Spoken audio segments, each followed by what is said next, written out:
guys! Assalamualaikum, Waalaikumsalam, Kef Halek everyone! Welcome back dito sa ating channel. So anyway, I'm a Pinay mom and I'm living here in Egypt for almost 3 years na. So ngayon, mag-unbox tayo ng ating DJ Osmo Pocket 3 Creator Combo. So combo siya guys dahil meron na siyang kasamang mic, meron na siyang tripod. Alam mo yon, para hindi ka na bibili separately para mas makasave ka. Okay? So, ito binili ng aking husband sa UAE. So, in-order niya lang ito sa noon. So, almost 2,000 dirhams yung binili niya nito. Guys, so ito, hindi siya kasama sa combo. So, binili ko siya separately. So, micro SD card siya. Na-i-insert mo siya sa camera mo kasi hindi siya mag-work guys. So buti na lang nagse-search tayo dahil syempre hindi ko alam yung mga bagay-bagay na yan. So ayan, ito yung brand niya guys. So careful din kayo sa inyong bibili na micro SD kasi merong akala nyo yung SD card na basta na lang kayo bibili pero hindi pala siya mag-fit doon sa Osmo Pocket 3 ninyo. Okay? So ayan. So ayan na guys, mag-unbox na tayo. So actually na-open ko na to siya guys kasi nung na-receive ko siya. So, si husband kasi, meron siyang kababayan dito sa Egypt na umuwi or nagbakasyon nung December. So, bali pinadala niya lang ito, guys. So, ayan. So, meron na siyang carrying bag. So, ayan, ang cute. So, color black. So, ito yung cable niya.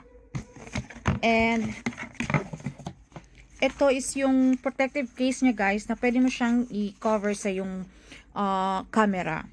So, ayan, buksan natin. Alam nyo guys, super excited talaga ako kasi yun nga yung plano ko. Sinabi ko sa husband ko na mag-start ako ng vlog. So, change ko yung content ko dito sa YouTube kasi before yung mga pampaswerte, ganon. So, gusto ko mag-start ng my daily life. Yun, alam mo yun, yung sa pagba-vlogging. So, dahil mas, ito kasi yung mas mostly na ginagamit ng vlogger guys, nakikita ko na ito yung in demand na camera na ginagamit nila. So, ating isa-isahin natin guys. So, ayan. Ang cute niya lang kasi, alam mo yon na hindi ka nabibili pa for separately. So, ito, teka, i-check natin. Ayan. So, meron tayong mic na. Kasi guys, chinek ko din na nag-search din ako sa online. So, mas yung mamahalan ka pag separately mo siya bibilhin. So, ayan. So, ito guys, ang cute lang ng bag niya. Very handy. So, ito yung mismo yung camera natin guys. So, very cute. Pocket 3.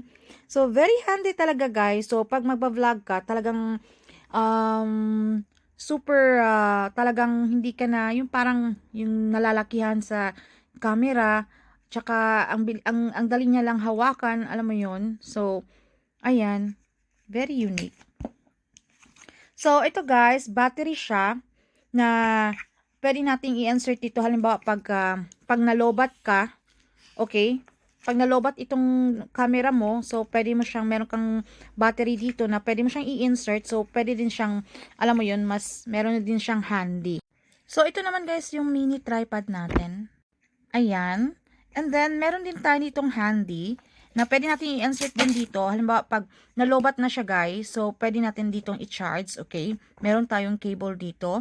So, ayan, i-charge natin yan. Meron siyang ano dito, parang socket. So, ito yung ating mic. And then, meron siyang pang windscreen para sa, alam mo yun, pag nagpa-vlog ka sa labas, para yung sa mga noise sa labas, guys. So, ayan. So, ito naman yung sinasabi ko sa inyo, guys, na case. So, madali ang ano lang to, guys. Ayun, madali ang unboxing lang to guys kasi yung baby ko ay gusto nang matulog. So ayan guys, pwede nyo siyang ilagay na pang cover, ayan ganyan, para protection for your screen sa yung camera. So ayan lang guys. So Napaka-cute niya. So, hindi ko pa to siya natatry na gamitin talaga sa pagva-vlog. So, gusto ko kasi muna siyang i-unbox and then, pag gusto natin i-on, so, ayan guys, i-on lang natin siya ng once. So, ayan. Gimbal siya guys. So, maganda talaga siyang gamitin. Mostly talaga yung mga vlogger, talaga ito yung ginagamit nila.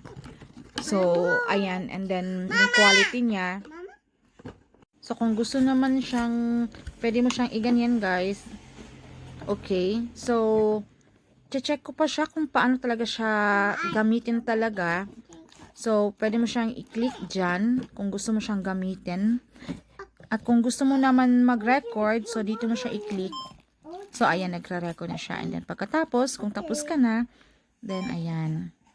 So, ayan guys. So, next video, gagamitin natin to kung ano talaga yung difference niya, diba? So, syempre, talagang mas quality to guys. And bago pala ang lahat guys, so, kailangan mo palang mag-download sa cellphone mo ng Mimo app, okay? Para yung mga nare-record mo, yung mga nasa-save mo dito, ay madali siyang matransfer doon sa Mimo app, okay? So, hindi mo siya magagamit kung hindi ka magda-download ng Mimo app. So, ayan lang guys. So, next time, so, try natin tong kamerang to, okay? So, para malaman natin kung ano yung talagang pagkakaiba niya. Okay? So, ayun lamang guys. Thank you for watching. So, sana na-enjoy nyo yung ating munting unboxing at saka mabilisan lang talaga. So, ayun guys. See you again in our next one. Bye!